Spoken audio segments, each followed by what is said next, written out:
Olá, pessoal. A gente está aqui para um bate-papo de um assunto muito sério, muito importante, que é o autismo. E para isso, Elisângela vai falar um pouquinho para a gente sobre. Ela é especializada em TEA e a gente vai trazer bastante informação aqui útil para todo mundo. Então acompanha a gente. Tudo bem? Tudo bem, e você, Elisângela? Tudo bem. É um prazer estar aqui para Prazer é meu. falar sobre um tema tão relevante para a sociedade quanto ao autismo. Vamos começar do começo. Hum. O que é o autismo? De fato. Certo. Eu vou falar, Bruno, de uma maneira bem simples, que é para que todos entendam. Isso, perfeito. O autismo, que é o transtorno do espectro do autismo, ele é um transtorno do neurodesenvolvimento. Isto é, a pessoa já nasce com o transtorno do espectro do autismo. É uma condição genética. É uma condição genética e ela é multifatorial. O que quer dizer? Que ela tem porcentagens de cada fator, né? Tem o fator genético, tem o fator ambiental e tem os fatores que ainda a ciência ainda não descobriu exatamente o que é, né? Os fatores genéticos, né, são os que são herdados de mãe e pai, familiares, né? Na hora da divisão genética, né, vem esses genomas, né, do autismo. Agora, sim, fatores ambientais. Pode ser, não significa que seja sempre, né? A idade avançada dos pais, né? As mães que durante a gestação fizeram uso de alguma substância. Nós sabemos que o ácido valproico, ele, quando a mãe usa na gestação, Onde que se encontra esse ácido? o ácido valproico, na verdade, é o Depaquene. Ele é para Um convulsões. medicamento. É um medicamento, né? Ele é um medicamento para convulsões e outras causas, né? Outros sintomas, né? Então, o que nós sabemos é sobre isso. Agora, assim, antigamente, Bruno, se falava de mãe geladeira, aquela mãe que era fria com o bebê, não tinha sentimentos pelo bebê. Isso não é verdade, né? Não está cientificamente comprovado de jeito nenhum sobre isso, né? Então, assim, reúne-se uns fatores, né? E pode nascer uma criança com transtorno do espectro do autismo. Entendi. Então, tanto fatores genéticos quanto alguns fatores externos. Ela já nasce com isso, e aí ela pode avançar, né, de níveis, mas ela não pode adquirir isso de alguma forma. Por exemplo, ela tem uma predisposição e depois desenvolver. Não, ela já nasce com isso. Sim, exatamente, né? Como nós referimos, é um transtorno de ordem neurológica, Isso. né? Então, ela já nasce com o transtorno. Perfeito. Os níveis de suporte vão depender de como vai ser a história terapêutica dessa criança. Por exemplo, se já nos primeiros anos for identificado, né, que ela tem, já começar a intervenção ali, isso daí aumenta a chance de um tratamento bem sucedido, vamos dizer assim, para que isso não se desenvolva para níveis maiores. Sim, e vale ressaltar também, Bruno, foi uma coisa que eu esqueci de dizer na sua primeira pergunta e que é importante ser falado. Quando um dos fatores ambientais também, além do uso de substâncias, pode ser o uso de substâncias tóxicas também, como drogas ilícitas, álcool, etc., né? E pode ser também acidentes na hora do parto ou perinatal, né? Como eu disse, a mãe que toma esse medicamento, né? pode ser que desenvolva, juntando os outros fatores, né? Entendi. Mas o principal deles, Bruno, é o fator genético, né? Então, assim, junta a genética com fator ambiental, com fator comportamental, né? E aí pode acontecer. Entendi. Agora, sobre os níveis de suporte, né? Esses níveis, antigamente, eles eram chamados dos graus, né? Um grau leve, moderado e severo. E essa nomenclatura foi alterada. Foi alterada, né? Que antes era o nível 1, 2 e 3 de suporte, né? Que é o leve, moderado e severo. Agora nós falamos de nível de suporte, né? Nível de suporte leve são aquelas crianças, adolescentes e adultos, né? Que precisa de um nível mínimo de suporte para viver, para executar as atividades de vida diária, autocuidado, convivência, né? E agora, o nível 2 de suporte já é um nível que precisa de mais, vamos dizer assim, mais cuidados, né? Eles precisam, alguns de cuidados na higiene, no autocuidado, na alimentação. No básico mesmo do ser humano. No básico do ser humano, né? Agora, o nível de suporte elevado, que é o grave, ela precisa de um suporte de um adulto 24 horas para tudo que ela vai fazer na vida, né? É um acompanhamento para sempre ali.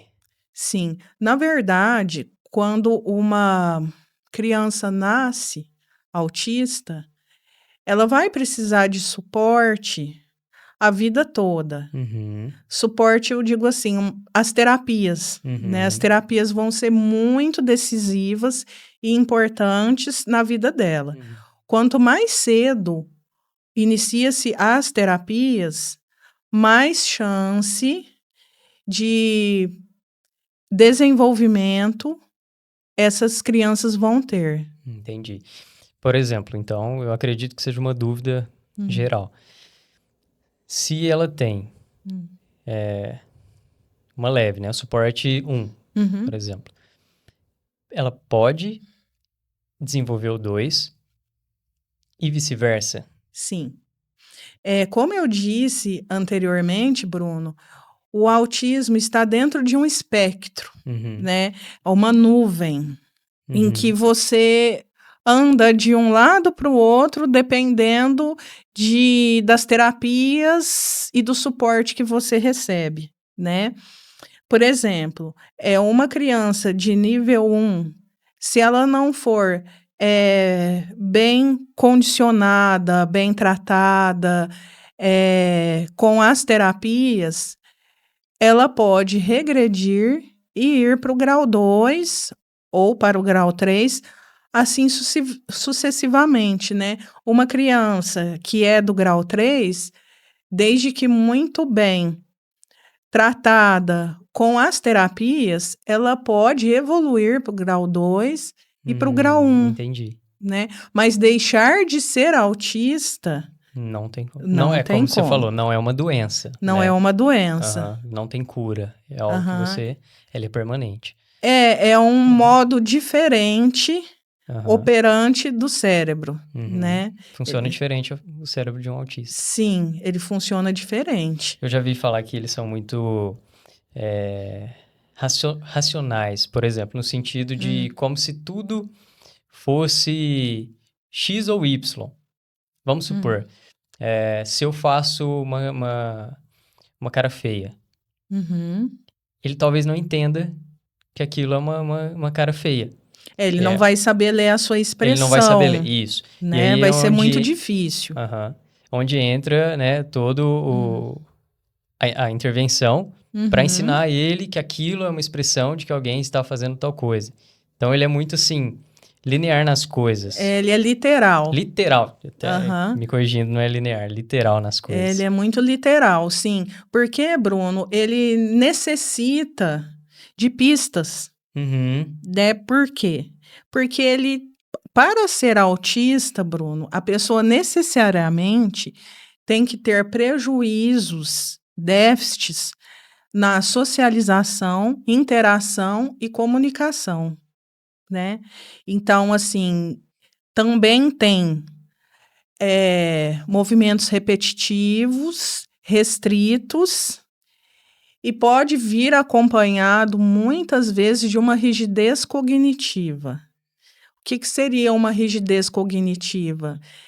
Daqueles pensamentos fixos e inalterados, e que eles precisam de uma rotina específica para se sentir seguros e plenos nas atividades do dia que eles vão fazer, né?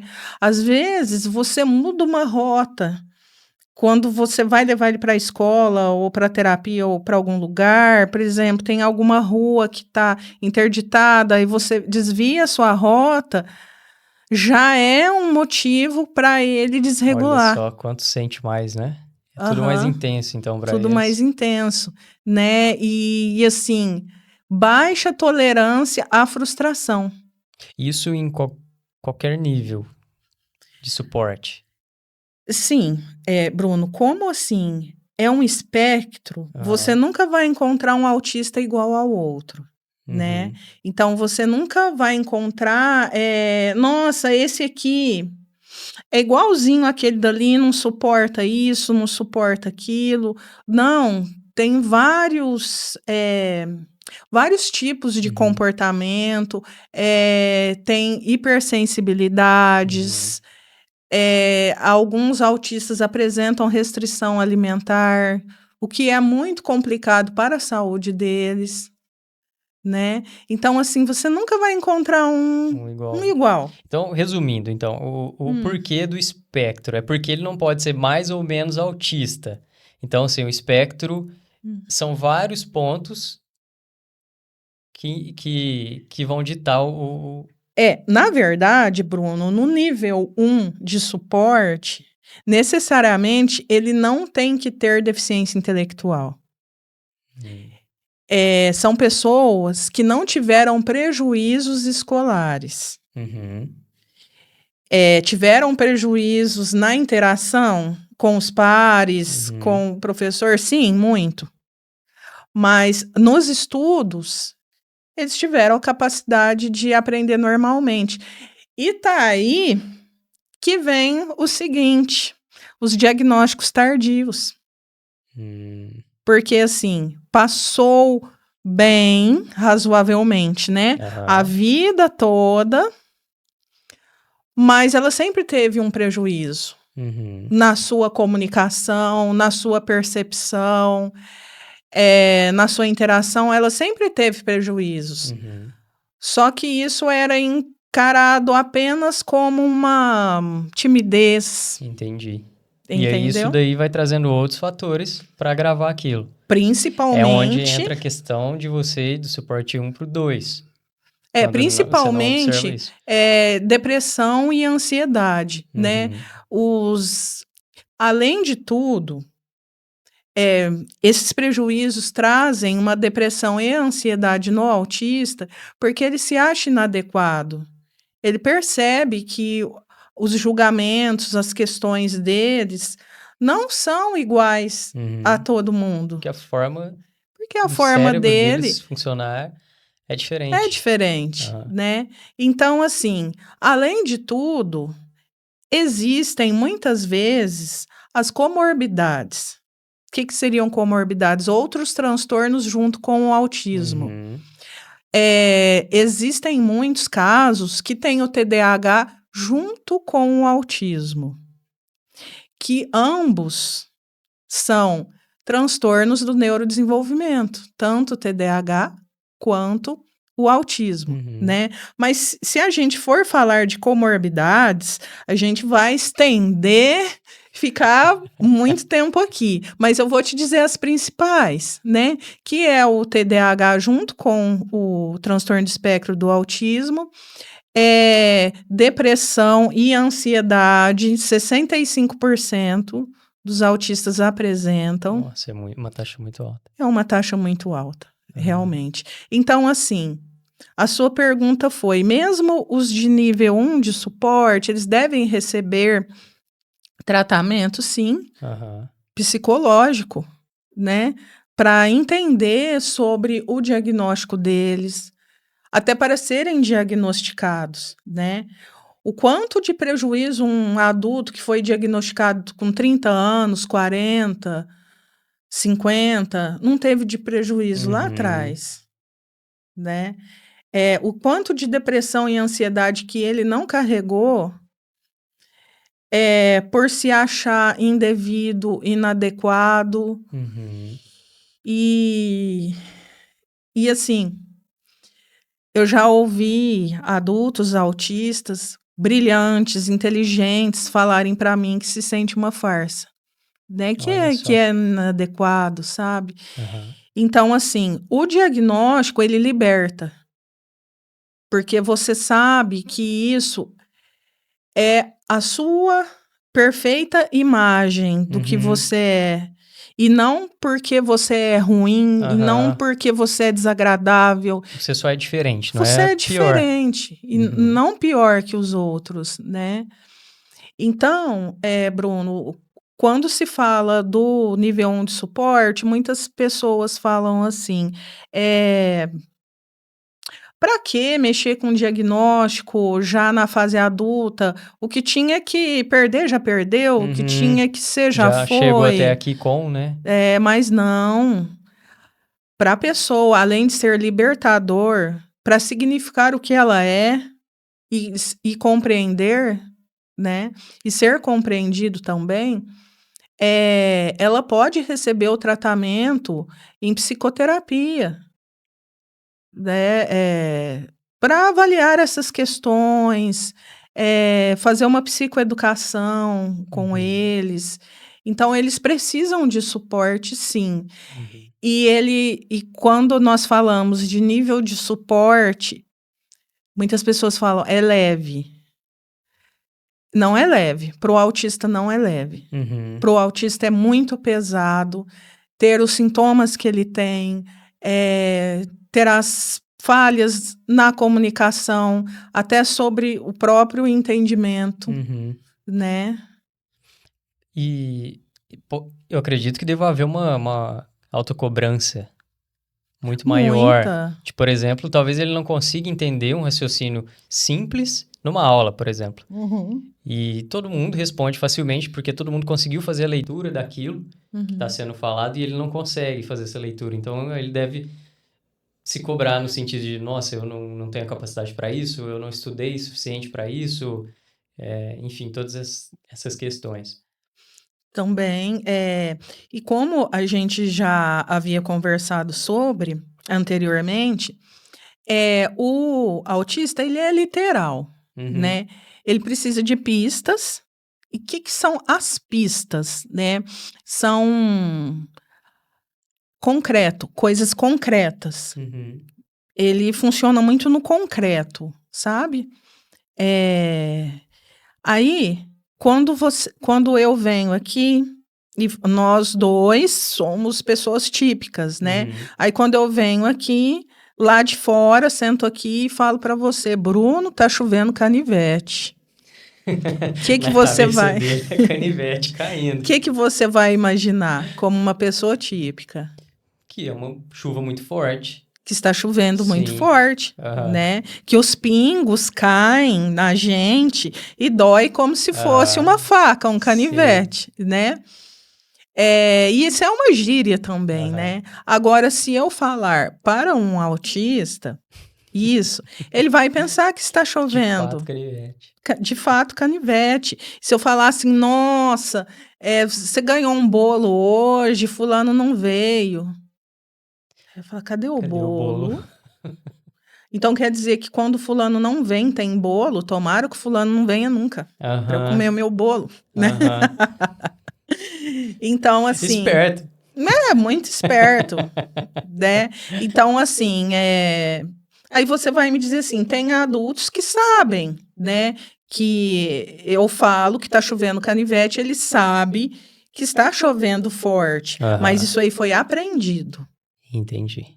Né? Foi aprendido de tanto ele ouvir, ou às vezes de tantas pessoas zoarem ele, né? E caso ele nunca tenha ouvido falar, ele não vai, talvez, pensar assim, de forma literal. Ele não vai falar assim, nossa, canivete mesmo? Não, ele vai falar, o que será isso que ele quis dizer? Né? A pessoa típica vai, acho que a princípio vai ter esse pensamento. Né? Agora, a atípica não, ela já vai literalmente naquilo que você disse. Então, Bruno, na verdade, a pessoa típica vai interpretar, né, o que será que significa o chover canivete, né?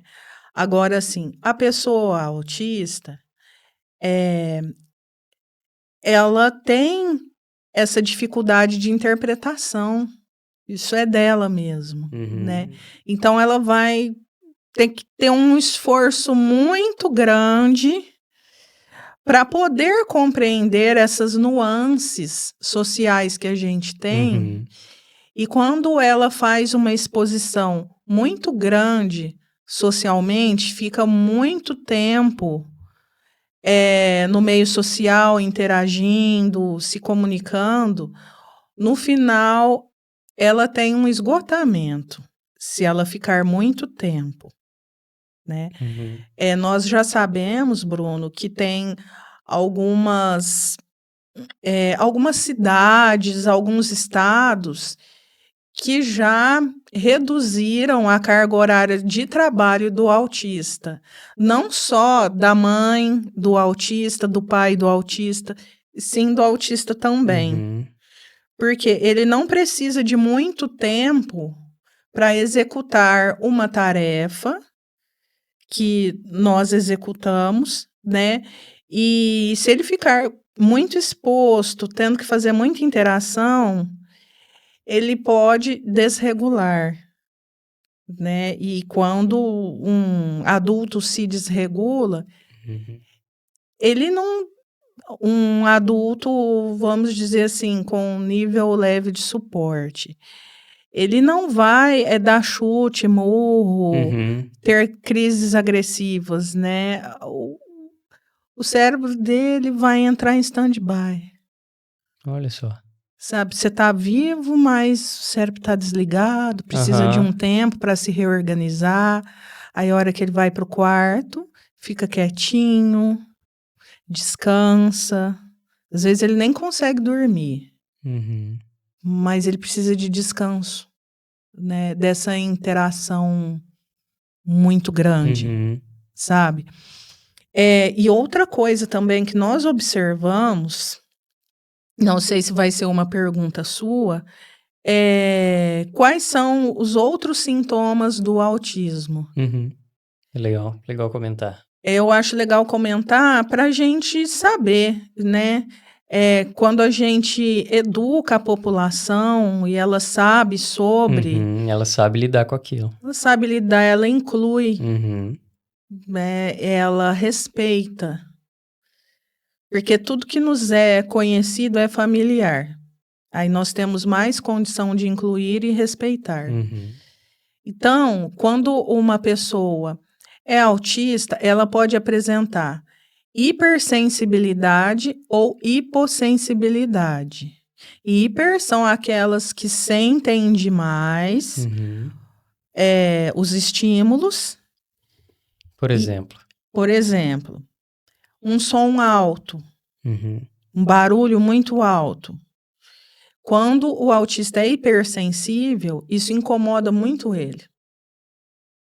Então, assim, são sintomas que um autista pode ter, né? Agora, se ele for hipossensível, sente menos. É aquelas pessoas que precisam de um estímulo muito forte para poder ter uma sensação, né?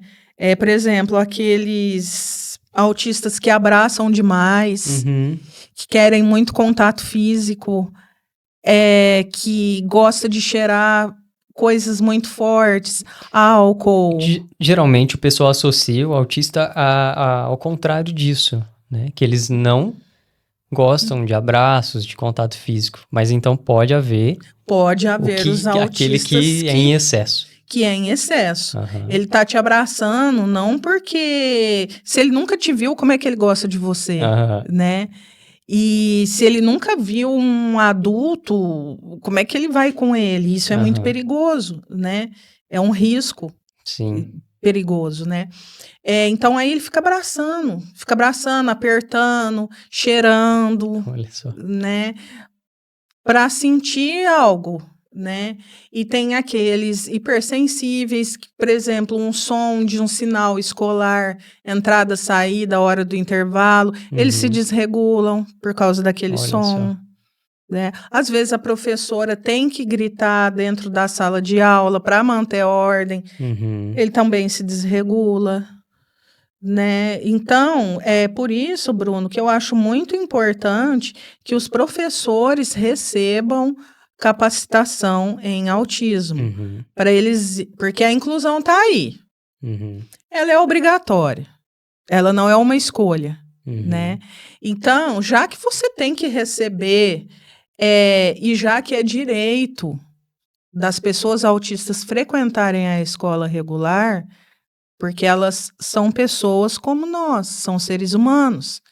E elas precisam dessa interação com os pares diferentes delas, né?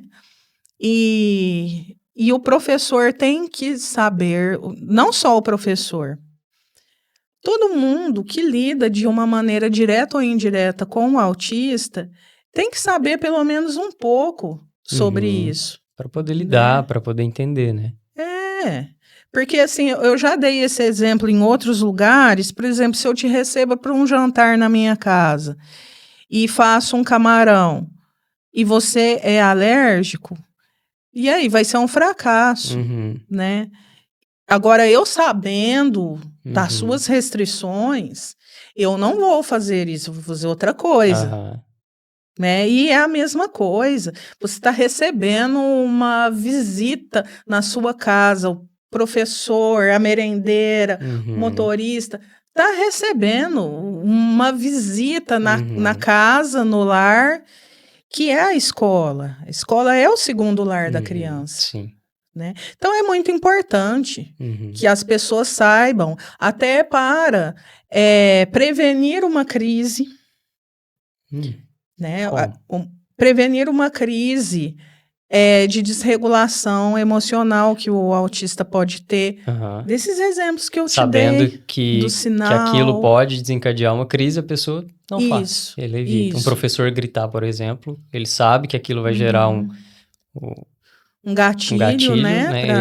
Ele evita. Ele evita, né? Tá. É uma questão delicada, por exemplo. Essa inclusão, ela é mais benéfica atualmente, vamos falar. Ela é mais benéfica ou mais prejudicial? Porque, por exemplo, as pessoas não sabem lidar, né? A maioria não tem esse conhecimento, né, que a gente está compartilhando aqui. E aquela pessoa que tem o autismo, ela numa sala ali, convivendo no ritmo das pessoas típicas. Ela está convivendo nesse ritmo. Então, muitas coisas ali serão gatilhos para ela. Isso não vai ser de forma... isso daí não vai ser ruim no desenvolvimento. Até o pessoal aprender a lidar e tudo, ela vai passar por muita coisa. Isso é uma questão? Então, Bruno, essa é uma questão que a nossa sociedade está enfrentando. Por quê? Porque a inclusão, ela não é uma coisa assim que alguém inventou, que tem que pular na escola regular, pronto, e acabou, que ela tem que frequentar os mesmos ambientes que todos frequentam, pronto, e acabou. Não é assim, né? Existem bases científicas que a criança, adulto, adolescente, ela melhora muito o desenvolvimento dela, o bem-estar e qualidade de vida, estando junto com outros pares, Então, né? é mais benéfico do que... Tem muitos benefícios, vários benefícios. Legal. As únicas desvantagens, Bruno, são as escolas que têm um número elevado de alunos na mesma sala. O sistema brasileiro escolar também está saturado. Então, assim, o problema, na verdade, não é a inclusão dos autistas, e sim das salas de aula lotadas. Da falta de suporte e desse excesso. Desse excesso de pessoas dentro da sala e a falta de capacitação desses profissionais. Porque, como nós estávamos falando, como é que você vai receber alguém que você não conhece? Né? As salas são heterogêneas, não são homogêneas. Então, assim, eu acredito que a política pública de educação social, cultural, tem que investir na capacitação dos profissionais e não só dos professores, como eu volto a dizer, né? Dos auxiliares de sala, monitor, os professores, regentes, professores que auxiliam a criança, a merendeira, o motorista, todo mundo, sabe? Porque, por exemplo, se um autista se desregula dentro do ônibus, o motorista vai ficar sem saber o que está acontecendo, vai achar que é birra, né? Esse menino está dando birra, não vai saber, né? E também, muitas escolas foram assim, eu não digo somente as escolas regulares públicas, eu digo as escolas particulares também. Os professores foram orientados para não colocar a mão no aluno. E ele está lá se debatendo. Como não colocar a mão? Mas é aí que vem o grande lance. O grande lance chama-se capacitação para manejo e gerenciamento de crises. Qual profissional que está preparado? Se a gente for sair, fazer uma pesquisa, poucos estão. Eu, particularmente, conheço só um, aqui em Ituverava. Então, assim, as pessoas precisam ter essa capacitação. No caso, o próprio professor pode ter essa capacitação e ele mesmo gerenciar essa crise que está acontecendo ali com a atípica. Aí vai depender do profissional, né? Existe N profissionais em qualquer área, né, que nós fomos ver. Mas, veja bem, Bruno, às vezes os professores não têm condições financeiras para fazer tais cursos, que são cursos que eles são caros. Agora, assim, saber sobre autismo, existem cursos livres na internet que são gratuitos. Eu acho que seria de bom tom, de bom modo, o profissional olhar sobre isso, né? Não esperar, né? Não esperar o conhecimento vir até ele. Ou passar por uma situação. Que é traumática para ambos, né? Para a turma. Para a turma também. E só depois disso ver, não, eu vou receber, eu vou pelo menos saber o que é. Né? O que é uma dislexia, o que é um TDAH, que é o autismo, né? Porque eu vou receber pessoas de todos os jeitos, né? Aí, tudo bem, né? Aí ele olha, vê, mas assim, o gerenciamento e manejo de crises é um curso que precisa ser presencial, porque vai ensinar coisas que você pode saber apenas presencialmente. E existe alguma coisa que dá para ser passada para o pessoal, mesmo que não tenha feito curso, talvez que esteja assistindo aqui? Sim. Caso presencie uma crise, alguma coisa assim que pode ser feita? Sim, perfeito, Bruno. O meu dever, enquanto psicóloga, é levar a informação. Eu sei que eu vou estar sendo muito injusta de falar que não, todos devem fazer curso, não todos devem. O que eu estou querendo dizer é que as pessoas devem conhecer com quem você está trabalhando, né? O seu trabalho, porque faz parte do seu trabalho. Agora, assim, coisas mais avançadas, que é o manejo de crises, o gerenciamento das crises, já é uma coisa que é um curso que custa caro, né? E ele tem que ser feito Esse presencialmente. básico seria, entre aspas, um primeiro socorros, que todo mundo deve saber para uma situação de emergência. Sim. Vamos fazer essa esse analogia. adendo, né? Olha, Bruno, existe sim uma maneira de prevenir, né? Como que pode ser uma crise, a princípio? Uma crise? Isso. Ela pode ser, geralmente, comportamentos agressivos. Em qualquer nível de suporte, isso pode ocorrer. No 3 a gente sabe que é mais presente isso, mas no nível 1 e 2 de suporte também pode ocorrer esse...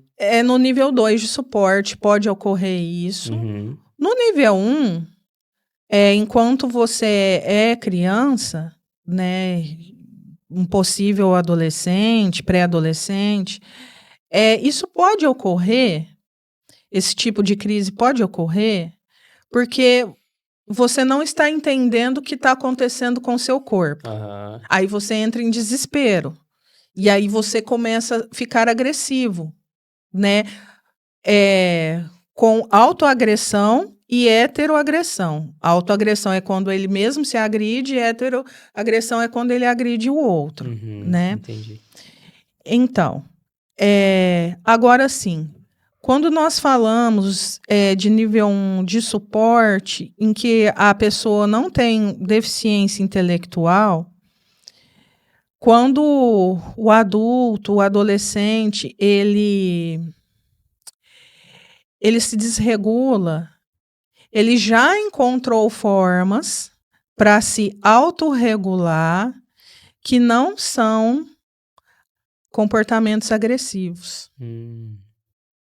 Às vezes, ele pode ser agressivo com palavras, te tratar mal, te dar uma má resposta, ou às vezes não falar nada para você.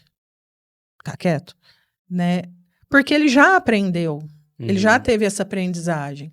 Agora, quando a gente fala sobre nível 2, 3 de suporte, então, Bruno, até no DSM houve uma mudança, né? Que nós não falamos mais de nível 1, 2 e 3, nível leve, moderado e grave, nós falamos sobre o nível de comunicação. Nível de suporte da comunicação, vamos dizer assim, né? Então, e aí, quanto menos rigidez cognitiva você tem e mais compreensão sobre você, mais condição de se autorregular você tem, e com isso você dá respostas mais adaptadas. Então, quer dizer, eu não vou me ferir, nem ferir ao outro. E num caso desse, então, por exemplo, do que ele tem uma crise agressiva e tudo, você consegue ver. Agora, num caso desse, que não dá para ver, mas aí você vai ter que ter essa percepção. E aí, como que você vai lidar? Então. Como que você controla esse desequilíbrio que ele teve ali? E por isso, Bruno, que é importante que o que o autista tenha o professor especializado junto a ele nesse momento. Porque enquanto o professor regente, que é aquele professor para a turma toda, tá dando a aula dele, tá dando conteúdo, o professor especializado vai estar junto com o autista olhando, porque ele conhece, né? Então, quando tá tudo bem, o professor foi lá, passou uma atividade para ele fazer. Tá tudo bem, ele tá engajado, tá super engajado, tá fazendo. Só que aí o tempo de resposta dele é curto, né? Engajado, tá fazendo, né? Aí, de repente, ele deixa o lápis, né? Ou deixa alguma coisa, para.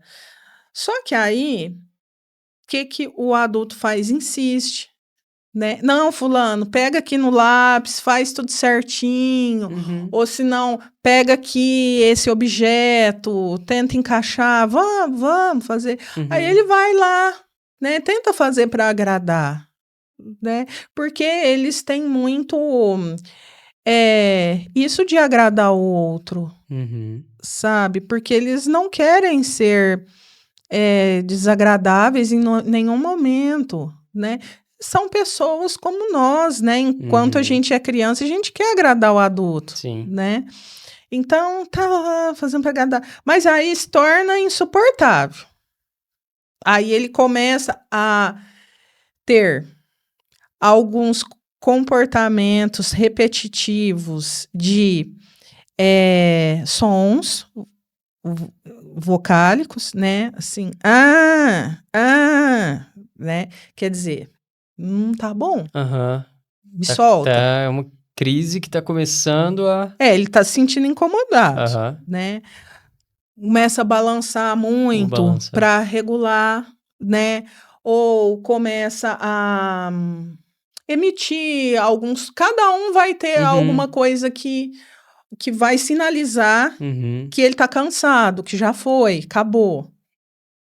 Quando começa com esses sons ou com esses movimentos, é hora de sair com ele da sala, né? Para dar uma volta, para se regular, beber uma água, ficar sozinho um tempo, né? Se você deixa ele lá e se você insiste, aí ele vai ter uma crise. Ele vai explodir. Ele vai explodir. Porque ele, Bruno, não tem aquele repertório que os meninos típicos têm. Que as professoras falam, menino sem vergonha, sabe? Que vai lá e... Nossa, que atividade chata, vou apontar o lápis.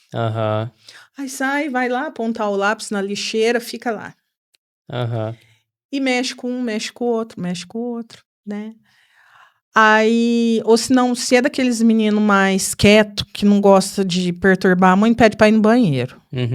Professora, posso ir no banheiro? Aí passa em tudo quanto é sala, né? Mexendo. Agora, assim, a criança atípica, ela não vai ter esse repertório de saídas, de escapes, para que ela saia de uma atividade indesejada. Ela vai ter uma crise. Então, é importante que veja, observe os primeiros comportamentos, porque ela dá sinal. Tem gente que fala assim, nossa, ele teve uma crise do nada. Não foi do nada. Do nada não existe. Sempre tem um antecedente. Alguma coisa, um gatilho, alguma coisa que vai desencadear aquilo ali.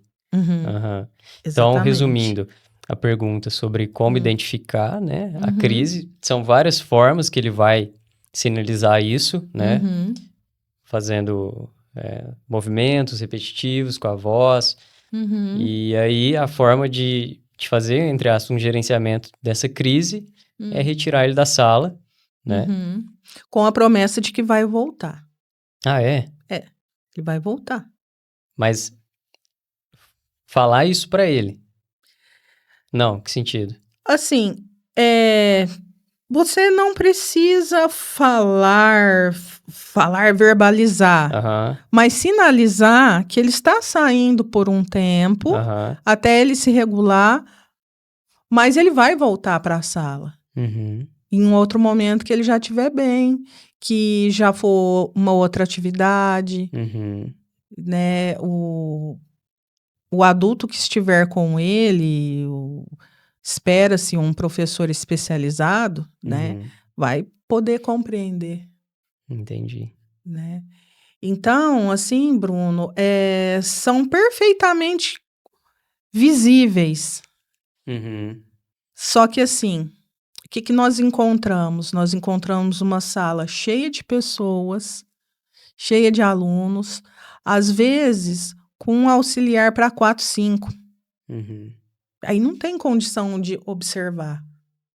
Tem uma estimativa de quantos auxiliares para tantos? Olha, no mundo ideal é 1 por 1. 1 por 1. 1 por 1. Só que tem algumas leis que eu não vou dar informação errada para você, né? Que eu tenho que me aprofundar certinho, mas que são professor auxiliar para 5 crianças atípicas. E a gente sabe que seria pouco. Né? O mundo ideal... 1 para 1. 1 para 1, né? Ô Bruno, e também eu quero dizer que essas falhas na interação e comunicação social, nós podemos encontrar no nível 2 e 3 de suporte, que é o nível 2 de comunicação e o 3 de comunicação, autistas que não são verbais. O que são?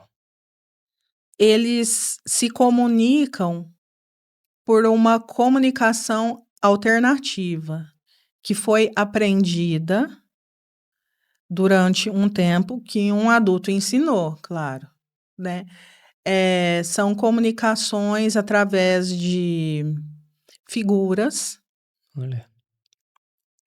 E aí pode ser por fotos da própria criança, ou pode ser por figuras, pictogramas mesmo, quadrinho, né, de uma criança fazendo tal coisa, né? Mas essa comunicação alternativa, ela pode ser aumentativa também. Você pode colocar para a criança autista verbal esse tipo de comunicação que vai auxiliá-la a ter uma maior compreensão, porque é concreto. Você lembra que eu falei sobre o concreto?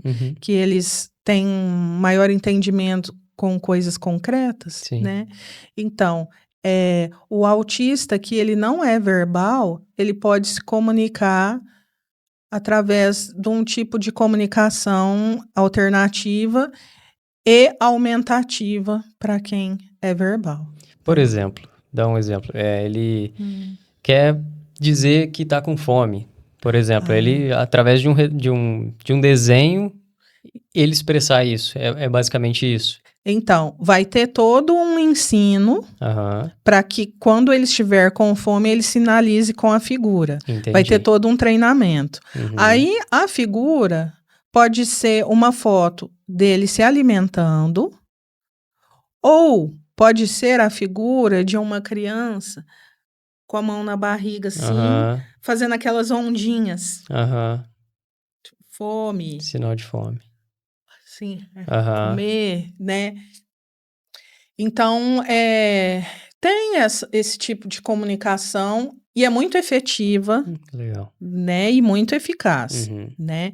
E, Bruno, nós falamos tanto de terapias, eu quero dizer para você e para quem está nos assistindo que o padrão ouro, a terapia mais eficaz para a população autista é o ABA, né?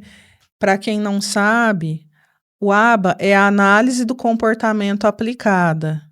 Em inglês é ABA, né? Então, dentro dessa... uma gama de profissionais envolvidos, né? Fonoaudiólogo, psicólogo, fisioterapeuta, educador físico, terapeuta ocupacional. Cada um vai ter a sua função, né? Para trazer melhor qualidade de vida e maior repertório para as pessoas que têm autismo. E o que fala sobre o ABA, né? É um treinamento de habilidades comportamentais. Então, assim, é uma coisa muito efetiva, é uma terapia excelente e é nível ouro para os autistas. Cada especialista vai trabalhar o desenvolvimento na sua área ali, na Isso. fala. E todos vão trabalhar em comum, com o mesmo intuito, com a mesma intenção. O diagnóstico, por exemplo, ele é feito só por um profissional ou para o diagnóstico ser fechado também precisa dessas intervenções para identificar? Sim, excelente pergunta, Bruno.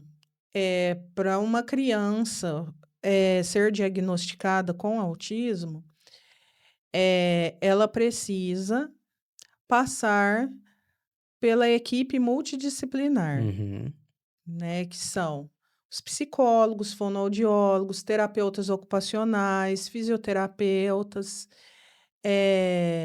pedagogos, muito importante também. Mas, assim, quem vai laudar, colocar o CID, vai ser o médico, psiquiatra ou neurologista. Entendi. Só que aí, o que a equipe vai fazer? A equipe vai fazer uma avaliação e vai transcrever essa avaliação, colocando todos os sintomas, sinais do que a criança precisa, quais são os déficits, quais são as habilidades, e vai apresentar para o médico. Para dar uma precisão no diagnóstico. Isso, né? E o médico vai avaliar também e vai tomar como base aqueles relatórios da equipe. Né? Uma outra questão. A gente comentou, né, anteriormente sobre diagnosticar o quanto antes, né, o mais cedo possível. E a partir de quando, de qual idade que já pode ter um diagnóstico? Então, os sinais, eles costumam aparecer desde a fase que a criança é um bebê. Com 6 meses de idade, a mãe, o cuidador, a cuidadora, o pai, pode observar que na hora da amamentação, a criança não faz contato visual com a mãe. Olha só. Né? Evita. É aquela casa que tem um bebê silencioso. Nossa, já ouvi falar muito isso. Meu bebê não chora de jeito nenhum. Exatamente, né? Porque as crianças típicas, elas costumam chorar que tá no berço, que é a mãe, que é uma interação, que é um brinquedo, alguma coisa. E ele tá quietinho, né? Chama o nome dele, né? Fulano, olha aqui pra mamãe, ó, bate palminha, faz uma gracinha. E nada. Nada. Esses são É um sinal. sinais, né? Então, é o contato visual, né? Essa falha de comunicação que quer socializar, que quer estar perto, né? É aquela casa onde não se compreende que tem um bebê, de tanto silenciosa que ela é, né? Entendi. E aí, quem não tem essa informação, né, vai pensar assim, nossa, meu bebê é tão bonzinho, né? E não chora para nada. E nem vai se preocupar em procurar um médico para saber se aquilo é um problema, porque ele não está apresentando, né? Aí passa o tempo. Aí o marco do desenvolvimento, que são as fases em que as crianças podem fazer as funções necessárias, né? Passou da fase de falar as primeiras palavrinhas, não fala nada. Passou a fase de... Então, isso já fica como um sinal de Já alerta. fica como um sinal de alerta. Começou a perceber essas pequenas... esses pequenos fatos. Essas pequenas dificuldades, né? Já era para ter falado, não falou nada. Já era esse negócio de levar no médico, o médico falar cada criança tem seu tempo. Isso não existe. Ah, é? Não. As crianças têm os seus marcos do desenvolvimento. Tá difícil, quer dizer, tem prejuízos naquele desenvolvimento, né? Ainda não fez tal coisa que já era para ter feito com aquela idade, vai vamos no observar. médico. Observar, né? E não precisa necessariamente, Bruno, a criança já ser laudada para entrar com as terapias. Isso não tem nada a ver. As crianças podem fazer as terapias para esses prejuízos, né? Para ter um desenvolvimento melhor, sem diagnóstico, né? É uma estimulação precoce. Entendi. Vamos dizer assim, né? E desde novo é muito mais fácil, né? A gente sabe que a neuroplasticidade de uma criança é absurdamente maior do que a da gente que já tem uma certa idade. É a janela de oportunidades, a janela. né? Vai até os 9 anos? É isso ou não? Não, eu já li alguma coisa sobre isso, mas não me recordo. Principalmente dos 3 aos 5 anos de idade. Dos 3 aos 5. É o momento em que ele está mais plástico. Para que ele receba tratamento, educação, informação. Ele tá esperando alguma coisa, né? Então, assim, é recomendado, né? Outra coisa também, já era para ter andado. Até a questão motora também. Até a questão de coordenação motora. Por isso que tem os fisioterapeutas. Entendi. Por exemplo, nos níveis suporte 1 e 2, né? Pode desenvolver alguma questão nessa parte motora? Ou não necessariamente? Ele pode ter déficits na coordenação motora, né? E também, Bruno, pode acontecer da criança, principalmente quando começa a andar e depois vai desenvolvendo a marcha, de ter pés em equino, que é aquele que fica só na pontinha do pé no chão, aquela criança que anda com a pontinha do pé, né? Não é que ele tem o nervo encurtado. Significa que ele tem falhas na interocepção, né? Falhas no sentir. Tá me faltando palavras aqui, mas mas é isso, né? Na interocepção, né? Do sentir. Colocar os pés, a planta dos pés no chão, traz um certo incômodo para ele. Traz uma sensação que ele prefere evitar. E ele anda na ponta dos pés. E aí ele anda na pontinha do pé. Né? Aí muitas mães levam no fisioterapeuta, e ele tem encurtamento, isso aqui. Mas com o passar do tempo, se a pessoa andar na ponta do pé, vai atrofiar mesmo. Vai ter. Então, assim, não é que a pessoa nasce, mas, assim, são tantas nuances, tantas coisas, assim, mas essa falha na coordenação motora, muitos autistas apresentam, sim. Elisângela, uma outra questão, como que é para os pais receber a notícia do diagnóstico? É complicado. Eu acredito que exista uma sensação de luto. Primeiramente, sim. E como que você costuma abordar? Eu costumo abordar da forma mais gentil e humana possível.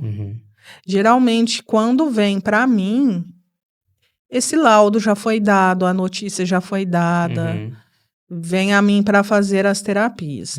Atualmente, Bruno, eu não atendo mais o público infantil e adolescente. Eu atendo o grupo adulto agora, né? Eu atendo autistas adultos e atendo pessoas típicas também, principalmente que tenha desenvolvido ansiedade e depressão. Interessante. Né? E nós sabemos que, conforme eu falei no início, né, os autistas, eles têm essa comorbidade de ansiedade e depressão. Né? Então, ansiedade e depressão são para todos. Né? Então, o tratamento é para todos, né? Mas qual que era a sua pergunta mesmo? Como que... Sobre o luto, né? Como que geralmente o pessoal recebe essa notícia? Sim, né? Quando o casal, ou a mãe, ou o cuidador, a cuidadora, recebe a notícia de que a criança tem autismo, a primeira sensação é de luto. É uma quebra de expectativa, né? Sim, aquele filho que foi idealizado, aquele filho que foi esperado com tanta expectativa de que ele vai fazer isso, isso, isso, isso, é rompido, é quebrado. Porque ele não vai ser a criança que você imaginou, e sim a criança que ele pode ser. Perfeito. Né? Então, aí depois que a família passa por essa sensação de luto e reformula quem é o filho que ela vai receber agora, aí ela sai buscando tratamento. Tem famílias que deixam até de trabalhar, assim, mães, vou dizer mães, né? Que deixam até de trabalhar para levar os filhos nas terapias. Nessa questão das terapias, existe uma frequência ideal, ou um mínimo, de que essa criança, ou o adulto, no caso, deva frequentar as terapias para que aquilo traga o benefício? Então, Bruno, dentro do ABA, da terapia ABA, são no mínimo 20 horas semanais. Para ter uma resposta positiva para ter uma resposta muito adequada. Intervenção. Intervenção de 20 horas. Né? Isso é possível para a maioria dos autistas brasileiros. Isso não é possível. Por quê? Quando nós falamos em ABA, geralmente são os planos de saúde que cobrem esse tipo de terapia. E existem as terapias tradicionais também, as terapias comportamentais, cognitivo-comportamentais, que são boas também. São excelentes, na verdade. Né? Só que a criança não tem esse número de hora. Porque existe, no SUS, um público muito grande para ser atendido. Então, se for colocar 20 horas cada criança... Não consegue. Não. O que nós estamos conseguindo atualmente pelo SUS? Meia hora de cada especialidade. Né? Isso é o ideal? Não. Mas já ajuda. E muito. Ô Bruno, voltando a falar sobre as famílias atípicas, né? Elas precisam de muito suporte. Suporte psicológico, ter uma rede de apoio efetiva, que fique junto com ela, porque nós sabemos, Bruno, nós acompanhamos notícias, né? O quanto de suicídio materno teve nesses últimos tempos, pelas mães se sentirem sem chão, não ter uma rede de apoio, não ter suporte, não ter o pai presente, né? Que a maioria se separa mesmo, né? O homem vai embora, deixa a mãe com essa criança. E nas crianças e adolescentes e adultos mais graves, porque nós sabemos que as crianças se tornam adultas, né? Mais graves de violência, né? De não saber se comunicar, ficar bravo, né? Bater na mãe que já está idosa, né? Não tem um suporte na rede pública para isso, né? Então, assim, nós devemos fazer políticas públicas para que essas famílias tenham esse suporte para lidar com o autista, que ele já tem um nível muito grave, né? E dar um suporte psicoterapêutico para essas mães, cuidadores e pais, para a família do autista, que nós sabemos que é o mesmo nível de estresse de um soldado em combate, uma mãe que tem um filho especial, né? Então... Que já é uma guerreira também, né?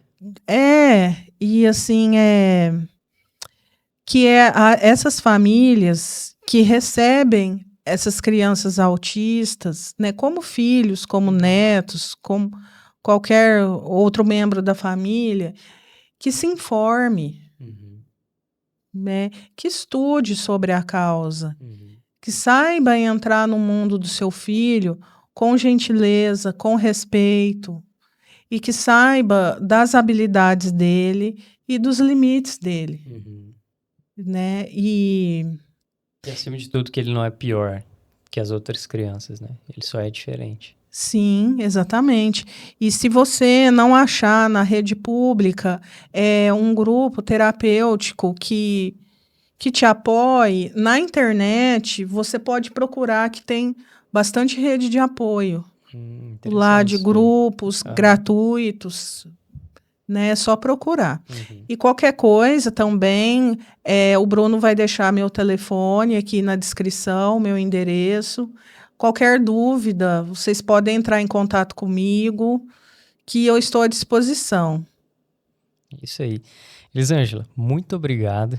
Eu acho que a gente conseguiu trazer aqui muita informação, né, relevante para orientar, para ajudar, mas que ainda assim, né, é de extrema importância que cada um procure entender um pouquinho mais, mesmo que não tenha um familiar, mas para saber, né, lidar com uma pessoa que tem, né, o autismo e tratar essa pessoa da melhor forma possível.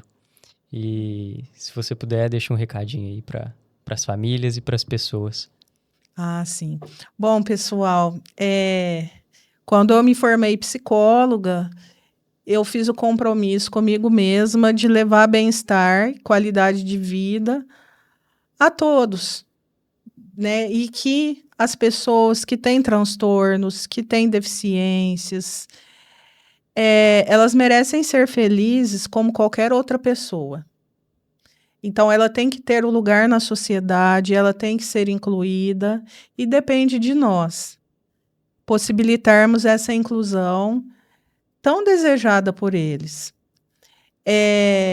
E o pessoal de Ituverava, depois o Bruno também vai deixar na descrição nosso projeto Abril Azul de Ituverava, em que tem profissionais da saúde que são especialistas em autismo, falando um pouco sobre autismo, levando informação. Fizemos a caminhada aqui em Ituverava, teve bastante aceitação e nós estamos aí com um projeto aqui para o município e ele está tomando forma. Peço muito ao universo, a Deus, que esse projeto seja um sucesso, para que as famílias sejam apoiadas e os autistas sejam inclusos e que todos devam ter voz dentro da sociedade. Bruno, muito obrigado por ter disponibilizado esse espaço, que é uma coisa que eu queria ter feito há muito tempo.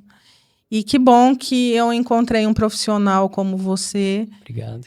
que disponibilizou para mim esse espaço de fala e escuta também. Obrigado. Fico feliz em contribuir com isso, né? E é isso aí, pessoal. Eu vou deixar todos os arrobas aqui. Peço que sigam, né? E acho que junto a gente sempre vai mais longe, né?